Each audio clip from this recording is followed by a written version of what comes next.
Welcome to పొలిటెంట్ media.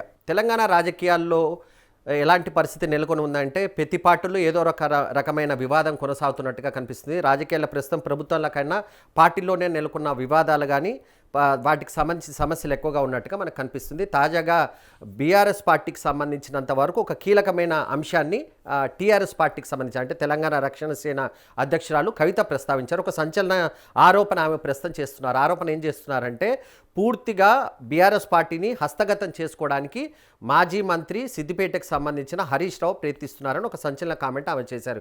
ఇది ప్రస్తుతం తెలంగాణ రాజకీయాల్లో హాట్ టాపిక్గా మారినట్టుగా మనకు కనిపిస్తుంది. కొత్త రకమైన ఆరోపణలు కాదు. మొదటి నుంచి ఆమె హరీష్ రావుని టార్గెట్ చేసుకుని ఎక్కువగా కవిత మాట్లాడే ప్రయత్నం చేస్తారు. దీనికి సంబంధించినంత వరకు గుంప మేస్తి అని చెప్పేసి ఒక రకమైన కామెంట్ చేశారు. అదేవిధంగా చాలా రకాలైన అంశాలను హరీష్ పైన విమర్శలు చేస్తున్న పరిస్థితి కనిపించింది. తాజాగా ఒక అడుగు ముందుకేసి ఆమె ప్రస్తుతం హరీష్ని టార్గెట్ చేసినట్టుగా కనిపిస్తుంది. హరీష్ని టార్గెట్ చేస్తూనే 3 పార్టీల పైన పరోక్షంగా విమర్శలు చేస్తున్నారు. ఒకటి హరీష్ టార్గెట్గా ఉన్నారు కనుక హరీష్, రెండోది సీఎం రేవంత్ రెడ్డిని, మూడోది బీజేపీని కూడా దీంట్లో ఆమె ఇన్వాల్వ్ చేశారు.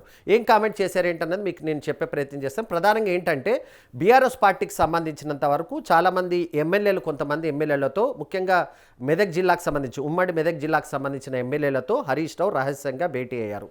భేటీ ఏం చేశారంటే ప్రస్తుతం ఉన్న పరిస్థితుల్లో పార్టీకి సంబంధించి కేసీఆర్ అంటే అందరికీ అభిమానం, ఎన్టీఆర్ స్థాయిలో కేసీఆర్ ఉన్నారు, అంత పవర్ఫుల్ లీడర్, కానీ వారసత్వం లేదు అని ఒక కామెంట్ చేసినట్టుగా కవిత చెప్తున్నారు. జనరల్గా వారసుడిగా ఇప్పుడు తెలంగాణ రాజకీయాల్లో కేసీఆర్కి వారసుడు ఎవరని చెప్తే వెంటనే కేటీఆర్ పేరు వినిపిస్తుంది, కానీ కవిత దాన్ని ఒప్పుకోవట్లేదు. అలాంటి పరిస్థితి లేదు.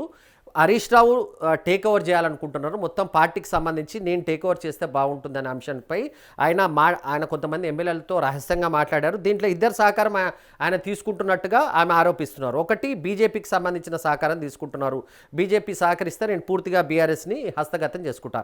అదే సమయంలో సీఎం రేవంత్ రెడ్డితోనూ కూడా చాలా మంచి సంబంధాలు హరీష్ రావు కొనసాగిస్తున్నారు. చాలా విషయాలకు సంబంధించినంత వరకు గతంలో హరీష్ రావు ఆర్థిక శాఖ మంత్రిగా ఉన్నప్పుడు అనేక రకాలైన అవినీతి అక్రమాలకు పాల్పడ్డారు, కానీ ఆయన పైన ఇప్పటి వరకు చర్యలు తీసుకోవడం విషయంలో ఎందుకు రేవంత్ రెడ్డి వెనకాడుతున్నాడు? ఇప్పటి వరకు హరీష్ పైన ఎలాంటి చర్యలు తీసుకోవట్లేదు. అంటే ఖచ్చితంగా హరీష్కు రేవంత్ రెడ్డికి, సీఎం రేవంత్ రెడ్డికి మంచి సంబంధాలు ఉన్నాయి. ఆ కారణంగానే ఇదంతా జరుగుతుందని ఆమె కామెంట్ చేశారు. మొత్తానికి కవిత ఏ కామెంట్ చేస్తుందో ఇప్పుడు ఒకసారి చూద్దాం. నాకు ఈ ఇన్ఫర్మేషన్ షేర్ చేశారు. ఏమని, ఎన్టీ రామారావు గారు లాగా కేసీఆర్ గారు కూడా గొప్ప మనిషి, కాకపోతే ఆయన కొడుకుకి వారసత్వం లేదు, కాబట్టి బీఆర్ఎస్ పార్టీ నాకే వస్తుంది, మనం మెదక్లో అన్ని కూడా గెలుచుకుందాము, తర్వాత బీజేపీతో అగ్రిమెంట్ పెట్టుకుందాము అని చెప్పి వారు స్పష్టంగా చెప్పినట్టుగా ఎమ్మెల్యే గారు నాకు చెప్పడం జరిగింది. మొత్తానికి కవిత చేసిన కామెంట్స్ మాత్రం ఇటు బీఆర్ఎస్లోను, బీజేపీలోను, కాంగ్రెస్లో కూడా కొంత చర్చకు దారితీస్తున్నట్టుగా మనకు కనిపిస్తుంది. చాలా సందర్భాల్లో కవిత ఎక్కువగా టార్గెట్ని ఎవరిని చేస్తుందంటే హరీష్ రావునే టార్గెట్గా చేస్తున్న పరిస్థితి కనిపించింది. దానికి అనేక రకాలైన కారణాలు ఉన్నాయి. ఎందుకంటే కవిత పార్టీ నుంచి బయటికి వెళ్ళే పరిస్థితిని క్రియేట్ చేయడంలో అత్యంత కీలక పాత్ర పోషించింది ఎవరంటే హరీష్ రావు అని ఆమె చాలా సందర్భాల్లో కామెంట్ కూడా చేసిన పరిస్థితి కనిపించింది. ఇది హరీష్ రావు పైన కొత్తగా వచ్చిన ఆరోపణ కాదు. ఆయన బీజేపీతో కలిసి పనిచేస్తున్నారని గతంలో చాలా ఇటు కాంగ్రెస్ పార్టీ కూడా ఆయన పైన ఆరోపణలు చేసింది. కవిత కూడా కొంత ఈ రకమైన ఆరోపణలు చేస్తున్నట్టుగా కనిపిస్తుంది. మొత్తానికి ఫోకస్ మాత్రం కవితదంతా హరీష్ పైన ఉన్నట్టుగా కనిపిస్తుంది.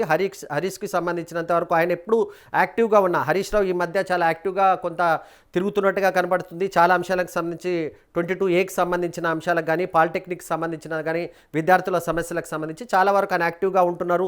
టిమ్స్ ఆసుపత్రులకు నిర్మాణానికి సంబంధించినంత వరకు వాటి వద్దకు వెళ్ళే ప్రయత్నం చేస్తున్నారు కనుక వాటికి సంబంధించిన అంశాలపై కొంత హరీష్ స్పీడ్గా వెళ్ళిన ప్రతిసారి కూడా కవిత ఈ రకమైన కామెంట్స్ చేస్తున్నట్టుగా మనకు కనిపిస్తుంది.